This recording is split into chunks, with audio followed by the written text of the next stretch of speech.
2025년 3월 30일 사순절 제4주 누가복음 15장 1절에서 3절까지 11절에서 32절까지의 말씀 중에서 20절부터 24절까지의 말씀. 잃어버린 나를 찾아오신 분. 고3 때 담임 선생님은 똠방이라는 별명을 가진 분이셨습니다. 그때나 지금이나 똠방이 무슨 뜻인지는 도무지 모르겠지만 여하튼 우리들은 선생님을 그렇게 불렀습니다. 똠방 선생님은 한편으로 무섭기도 했지만 또 한편으로는 웃기기도 했습니다. 선생님 덕분에 우리들의 고3 시절은 너무 긴장되지도 그렇다고 너무 풀어지지도 않을 수가 있었습니다. 한 번은 수업 시간에 이런 이야기를 해 주셨습니다. 주말에 아들이랑 동물원에 갔는데 그 아들이 호랑이한테 질문을 하나 했다는 것이에요. 대체 뭐라고 했을까? 똠방 선생님의 아들이라면 왠지 기대가 된다. 이것이 우리 모두의 호기심이었습니다. 꼬마는 큰 소리로 외쳤습니다. 멀리 있는 호랑이가 들을 수 있어야 했기 때문이죠. 덕분에 의도치 않게 주변에 있는 모든 사람들의 시선이 한 곳에 집중이 되었습니다. 또 덕분에 의도치 않게 선생님의 얼굴이 뜨겁게 달아올랐죠.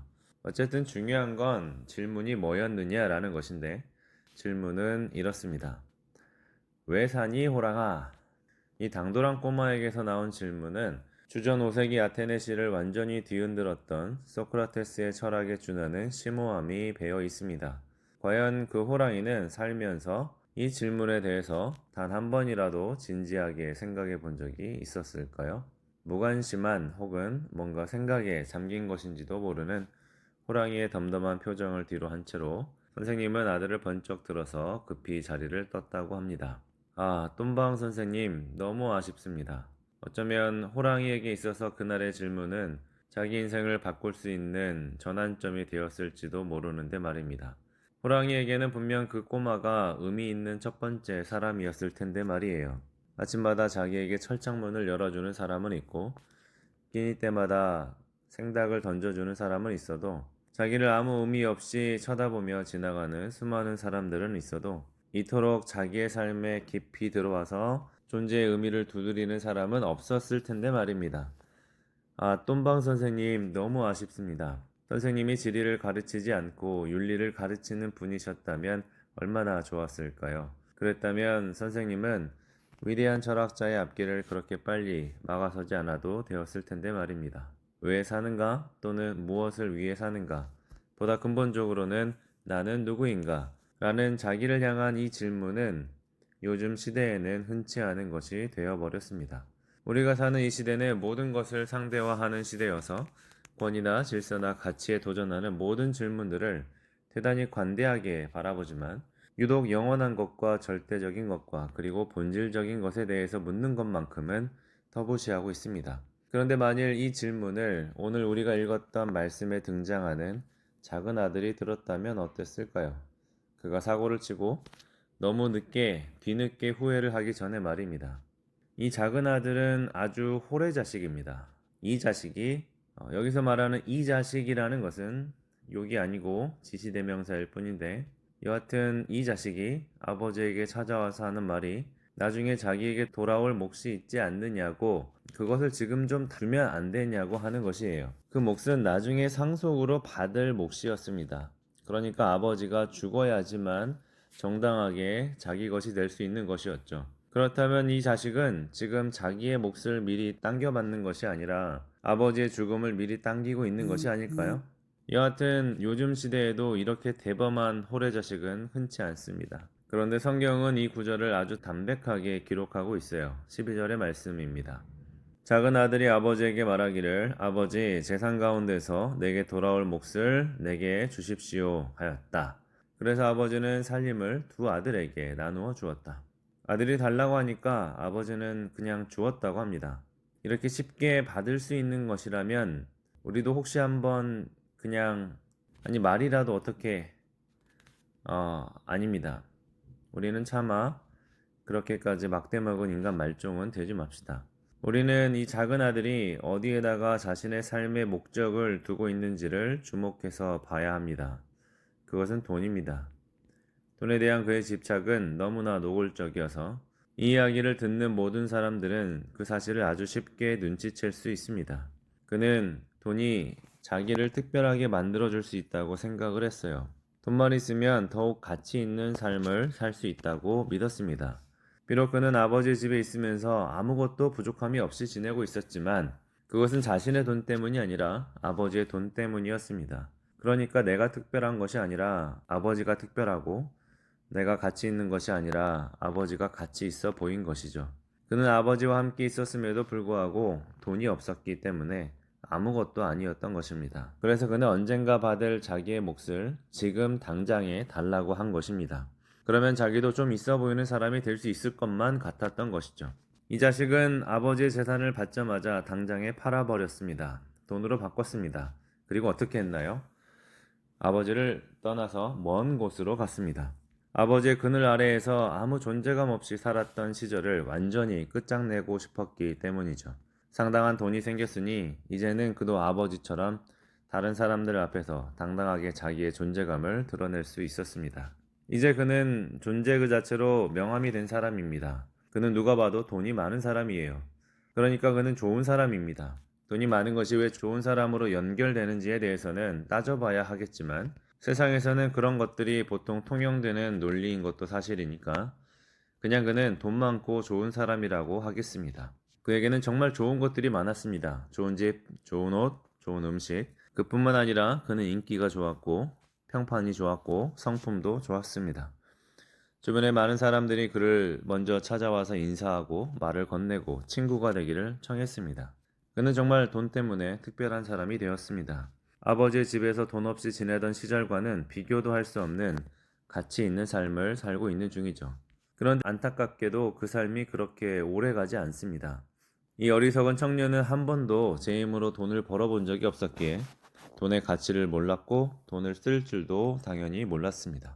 그는 사업을 하거나 투자를 하거나 하다못해 나중을 위해서 얼마를 따로 떼어놓지도 않았어요. 예수님은 이 자식이 돈을 그저 방탕하게 써버렸다고 했습니다. 그래서 그 많은 돈을 금방 낭비해 버렸다고 했어요. 자, 이제 그는 누구입니까? 그는 다시 돈이 없는 사람입니다. 별 볼일 없는 사람이에요.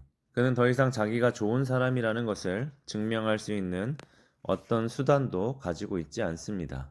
좋은 집도, 좋은 옷도, 좋은 음식도 없습니다. 모든 것이 나빠졌어요. 그는 인기가 나빠졌고, 관계가 나빠졌고, 평판이 나빠졌습니다. 그러니까 사람들은 이 사람이 사실은 성품도 나빴다고 수군거리기 시작하는 거죠.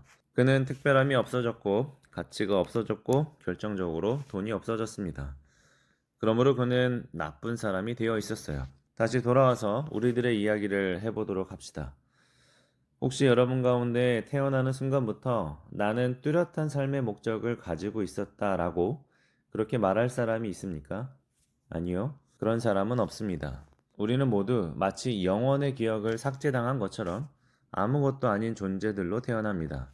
그러다가 하나씩 하나씩 배워나가는 것이죠. 성장하는 것입니다. 처음에는 할 줄 아는 것이 아무것도 없었어요. 먹자 싸우 뭐죠?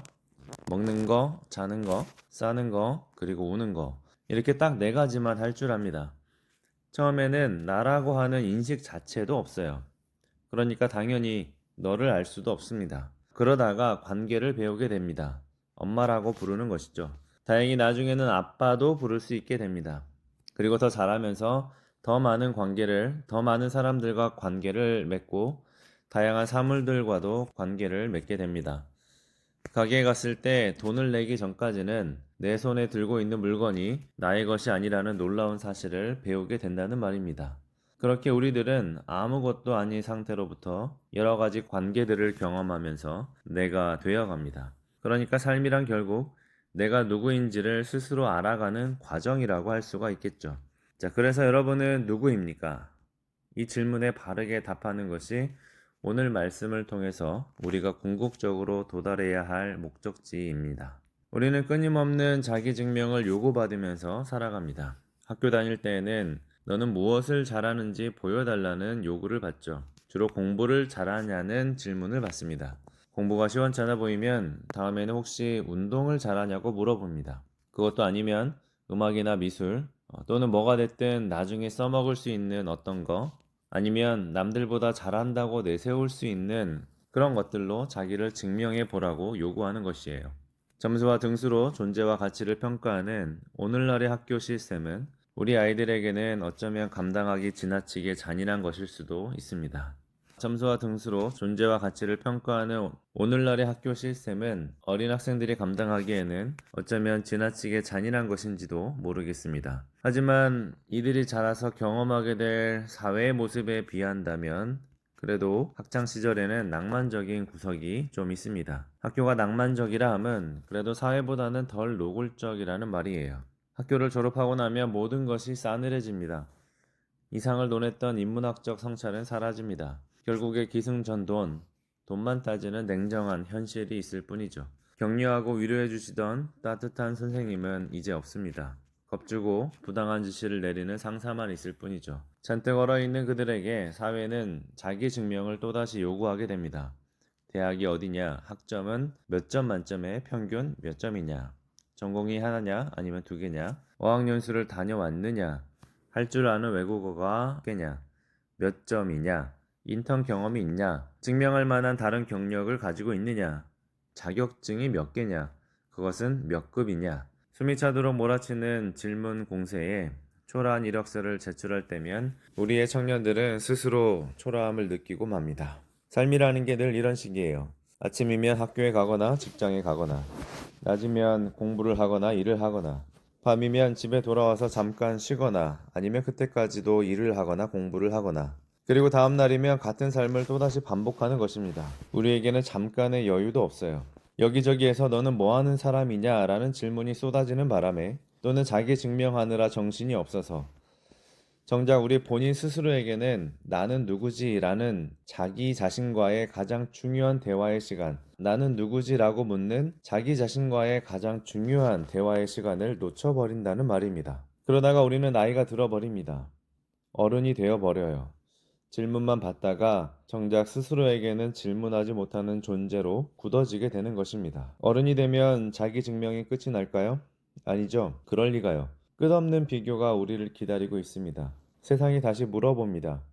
어김없이 증명을 요구하는 것이죠. 조금은 공손하게 들리지만 하지만 속에는 음흉한 마음을 감춘 채로 말이에요. 혹시 집은 강남인가요? 아니면 강북인가요? 평수가 어떻게 되나요? 자가인가요? 전세인가요? 설마 월세는 아니겠죠? 차는 국산인가요?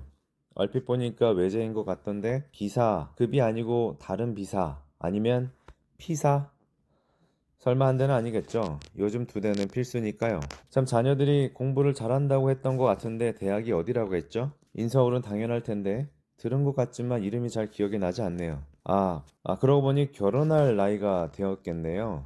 당연히 좋은 사람 만나서 잘 살고 있죠. 집도 구했을 테고 차도 아마 두 대는 있을 거고 그래도 아직은 젊으니까 뭐 국산차겠죠?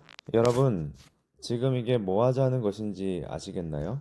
끝이 없다는 얘기입니다. 아무리 바쁘게 살고 아무리 열심히 살고 아무리 세상이 요구하는 대로 최선을 다해서 우리 자신을 증명한다 해도 거기에는 만족함이 없습니다. 모든 것을 다 갖추기란 정말 힘들죠.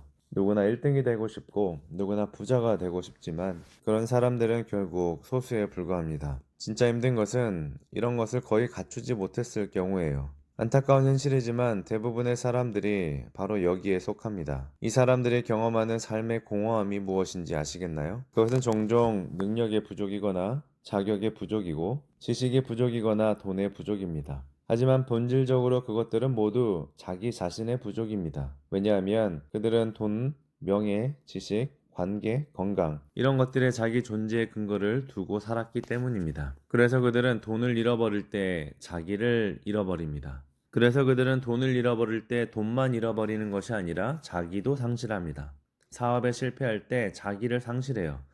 관계가 깨어지거나 소중한 관계를 잃을 때에도 역시 자기를 상실합니다. 평판이 무너져도 자기를 상실합니다.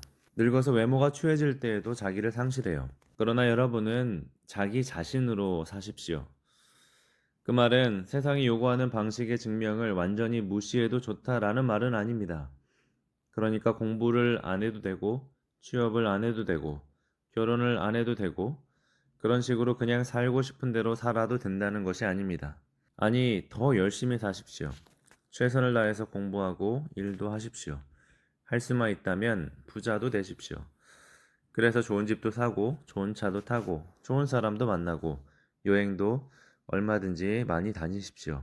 그러나 그 어떤 것보다도 우선해서 여러분이 자기 자신의 존재와 마주하고, 그때 스스로가 정말로 누구인지를 확인해 보라는 것입니다.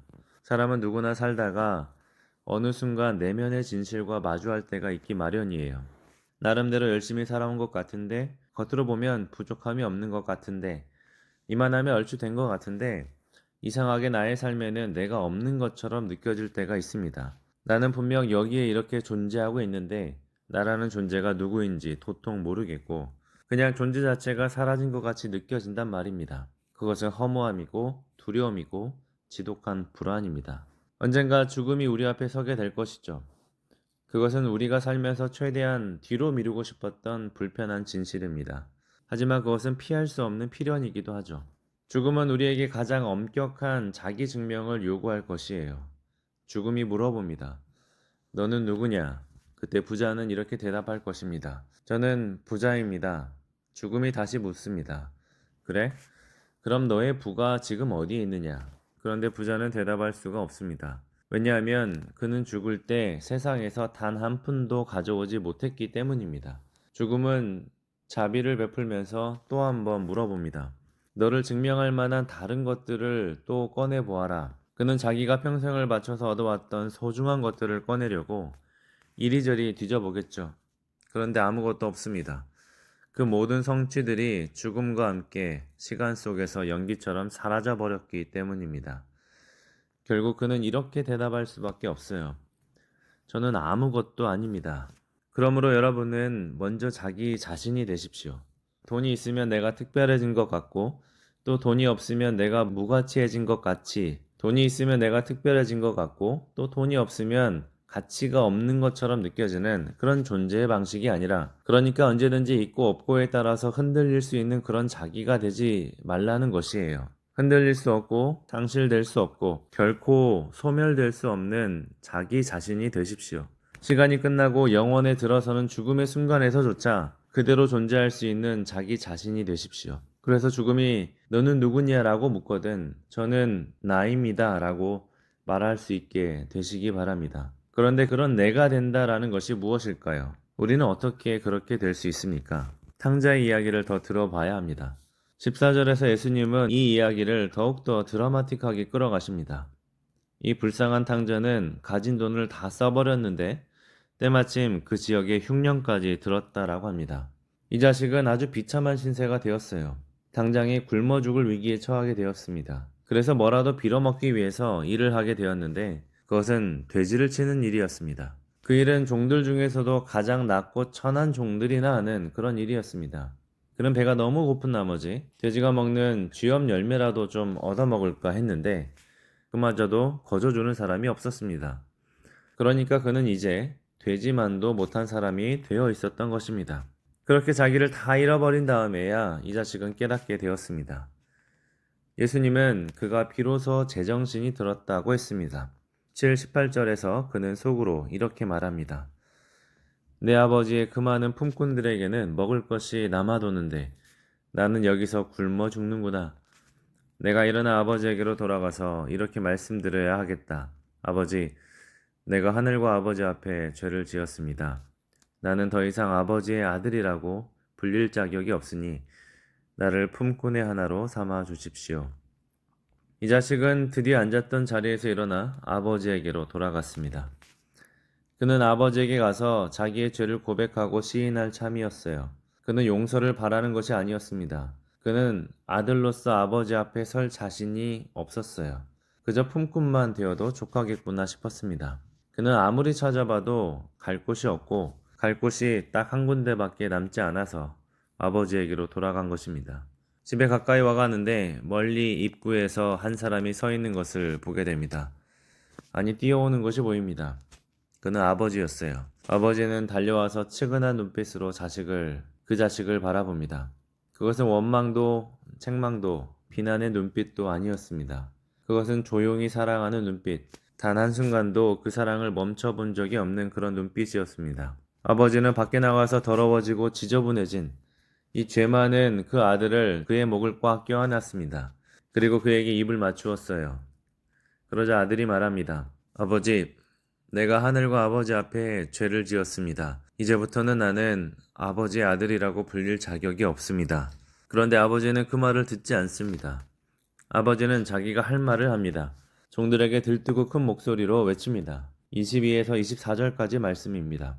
어서 가장 좋은 옷을 꺼내서 그에게 입히고 손에 반지를 끼우고 발에 신을 신겨라. 그리고 살찐 송아지를 끌어내다가 잡아라. 우리가 먹고 즐기자. 나의 이 아들은 죽었다가 살아났고 내가 잃었다가 되찾았다. 이 자식은 다시 아버지 안에 거하게 되었습니다. 끊어졌던 관계가 회복이 되었죠. 그래서 우리는 더 이상 그를 가리켜서 이 자식이라고 부를 수가 없게 되었습니다. 그는 아버지와의 관계 안에서 잃어버렸던 진짜 자신을 얻었기 때문입니다. 곧 그가 아버지의 아들이 되는 것이에요. 그런데 혹시 그는 자기의 죄 때문에 아들이 되었어도 사실은 어딘가 부족해진 것은 아니었을까요? 흠이 가거나 손상이 갔거나 예전만 못한 대우를 받거나 하는 그런 것들 말입니다.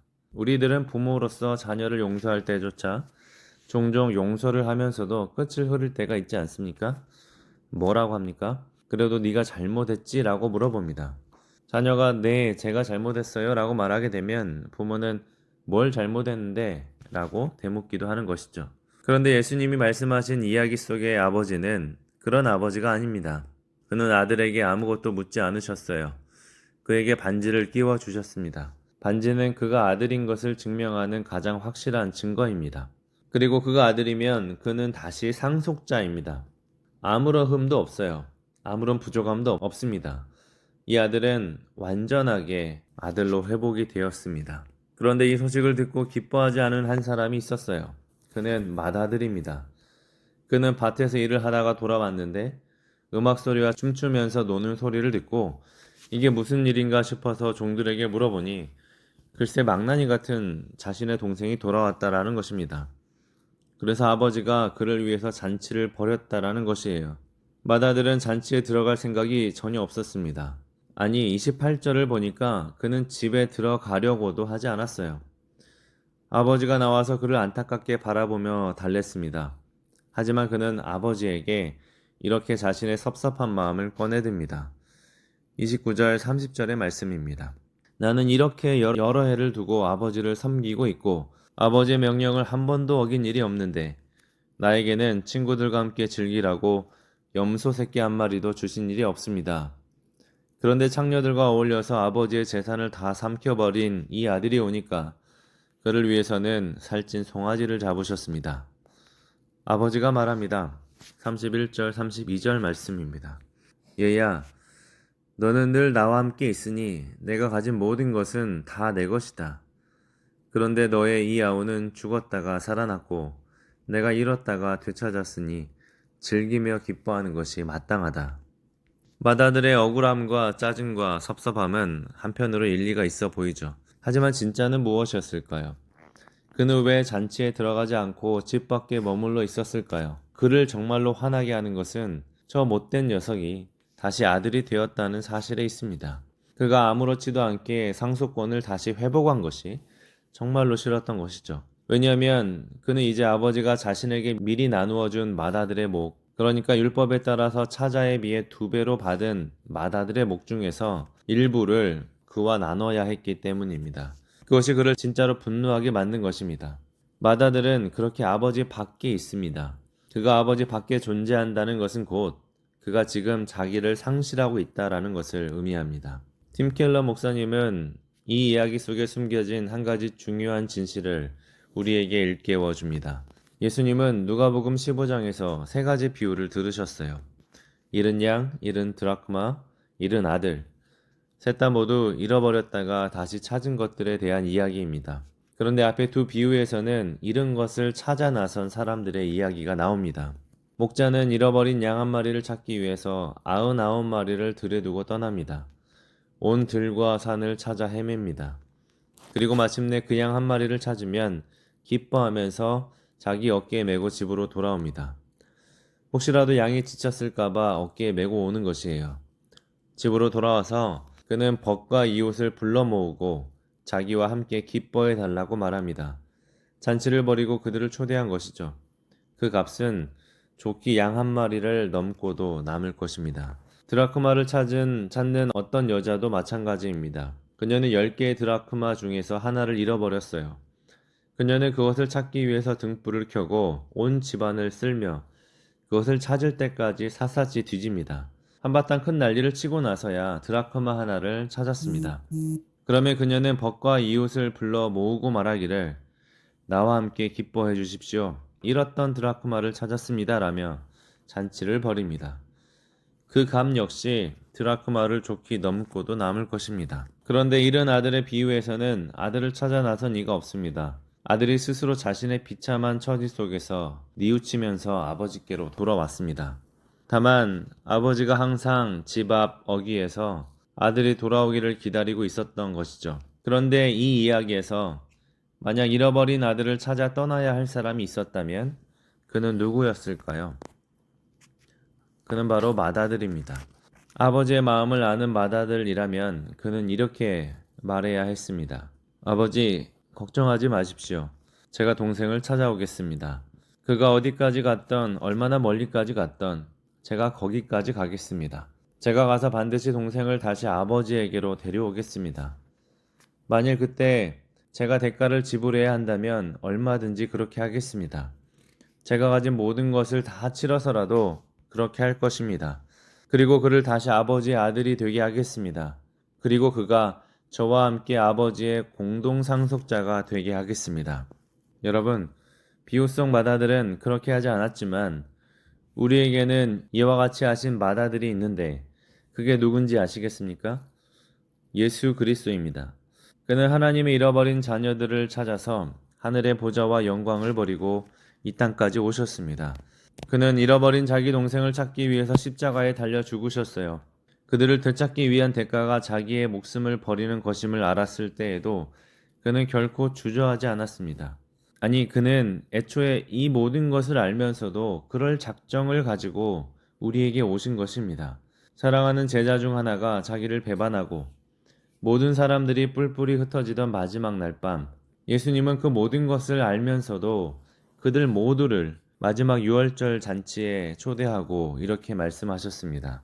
누가복음 22장 15절의 말씀에 내가 고난당하기 전에 너희와 함께 이 유월절 음식을 먹기를 참으로 간절히 바랐다. 어떻게 그럴 수 있을까요? 지금 자기가 죽게 되었는데 말입니다.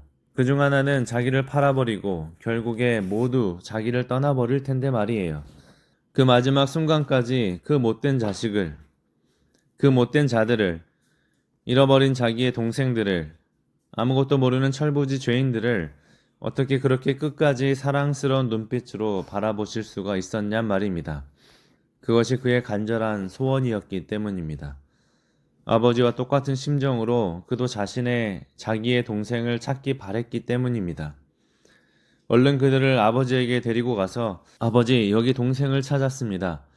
여기 당신의 아들이 있습니다. 라고 말하고 싶었기 때문이에요. 그가 우리보다 앞서서 하나님께로 가셨습니다. 거기에서 우리를 목 빠지게 기다리고 있죠. 아버지를 대신해서 하늘집 어귀에 서서 매일 우리를 쳐다보며 기다리고 있습니다. 그가 달려와서 우리의 목을 끌어안고 등을 토닥이면서 우리를 준비된 잔치로 인도하실 것입니다. 예수 그리스도는 마지막 밤에 우리에게 이렇게 약속하셨습니다. 누가복음 22장 16절 말씀에 내가 너희에게 말한다. 유월절이 하나님 나라에서 이루어질 때까지 나는 다시는 유월절 음식을 먹지 않을 것이다. 우리가 예수 그리스도와 함께 참여할 유월절 잔치가 하늘에서 열릴 것이라는 말입니다. 그날에 우리들도 다락방의 12제자들처럼 예수 그리스도와 함께 하나님 나라의 기쁨의 잔치를 맛보게 될 것입니다. 이제 결론입니다. 우리는 자기로 살아야 합니다. 아무리 성공했어도 자기를 잃으면 실패한 것입니다. 아무리 부자가 됐어도 자기를 잃으면 가난한 것이죠. 아무리 똑똑해도 자기를 잃으면 무식한 것입니다. 그러므로 우리는 먼저 자기가 되어야 합니다. 그런데 이 자기는 흔들리지 않아야 해요. 빼앗길 수 없어야 합니다. 무엇에 의존해서 기생하는 것처럼 되어서도 안 됩니다. 그런 자기는 진짜가 아니기 때문입니다. 그런데 우리가 어떻게 그렇게 될 수 있을까요? 우리는 우리 자신의 힘으로는 결코 그렇게 될 수 없습니다. 자기의 노력이나 신분이나 자격이나 능력이나 그 어떤 가치와 가능성으로도 우리는 우리 자신이 될 수가 없습니다. 오직 하나님과의 관계 안에서만 우리는 자기가 되어갈 수 있습니다. 그것은 마치 어린아이가 관계 안에서 자라면서 나를 인식하고 너를 알아가고 궁극적으로는 내가 되어가는 것과 같습니다. 그러므로 참되고 영원한 자기는 오직 참되고 영원하신 하나님과의 관계를 통해서만 되어지는 것입니다. 그러면 우리가 어떻게 그 하나님과의 관계 안으로 들어갈 수 있습니까? 예수 그리스도를 통해서만 가능합니다. 예수 그리스도가 우리를 찾아오셔서 죽으시고 다시 살아나심으로써 믿음이라는 다리를 놓아 주셨어요. 그렇기 때문에 여러분은 결코 믿음을 버리지 마십시오. 어떤 유혹과 시험과 고난과 상황과 환경 속에서도 결코 믿음을 버리지는 마십시오. 영원 앞에서 믿음과 견주어 바꿀 수 있는 핑곗거리는 결코 없습니다. 여러분은 지금 믿음 안에서 자기입니까? 아니면 그저 똑똑한 학생입니까? 여러분은 믿음 안에서 자기입니까? 아니면 그저 돈 많은 사람입니까? 여러분은 지금 믿음 안에서 자기입니까? 아니면 그저 평범한 직장인입니까? 또는 그저 엄마이거나 아빠이거나 교인이거나 집사이거나 권사이거나 장로입니까? 에베소서 4장 13절에서 사도 바울이 우리에게 권면하신 말씀과 같이 오직 우리 모두는 하나님의 아들을 믿는 일과 아는 일에 하나가 되고 온전한 자기가 되어서 온전한 사람이 되어서 그리스도의 충만하심의 경지에까지 다다르게 되어야 합니다. 더욱 온전한 믿음으로 자라나십시오. 더욱 진실한 기도를 드리고 참된 예배자가 되십시오. 항상 말씀을 가까이 하고 그것을 나의 삶 속에서 실천하려고 반복적으로 노력하십시오. 나이가 들수록 더 겸손한 사람이 되려고 애쓰시고 섬김을 받기보다는 도리어 먼저 섬기는 사람이 되십시오. 그런 자가 곧 나라고 할 수 있는 자기이며 하나님이 기뻐하시는 아름다운 영혼의 열매일 것입니다. 그렇게 하나님 앞에서 열매로 잘 익어 가십시오. 주님, 우리가 아버지를 멀리 떠나갔을 때 우리는 자유로운 존재가 될 수 있을 것으로 생각했습니다. 남들보다 더 많이 가지고 더 높이 오르면 더 가치 있는 사람이 될 수 있을 것으로 믿었습니다. 그러나 우리가 그 계획에 대하여 얼마나 충실한 성취를 얻었는지와 상관없이 우리는 모두 결국 자기를 잃어버렸습니다. 왜냐하면 우리는 아버지를 잃어버렸기 때문입니다. 그때 주님께서 우리를 찾아오셨습니다. 가장 영광스럽고 존귀하고 거룩하신 분께서 가장 낮고 천한 모습이 되셨습니다. 그가 우리를 위해서 생명까지 내어주셨습니다. 그 값을 지불하고 우리를 다시 사셨습니다. 그 은혜를 인하여 믿음으로 말미암아 우리가 다시 아버지 안에 거하게 되었습니다. 아들이 되었습니다. 예수 그리스도와 함께 공동 상속자가 되었습니다. 그러므로 우리는 이제 그리스도의 것입니다. 그리스도인입니다. 그렇게 불리는 이름을 가진 내가 되었습니다. 영원토록 이 이름을 가진 나로서 하나님과의 관계 안에서 자라나게 해 주십시오. 아멘.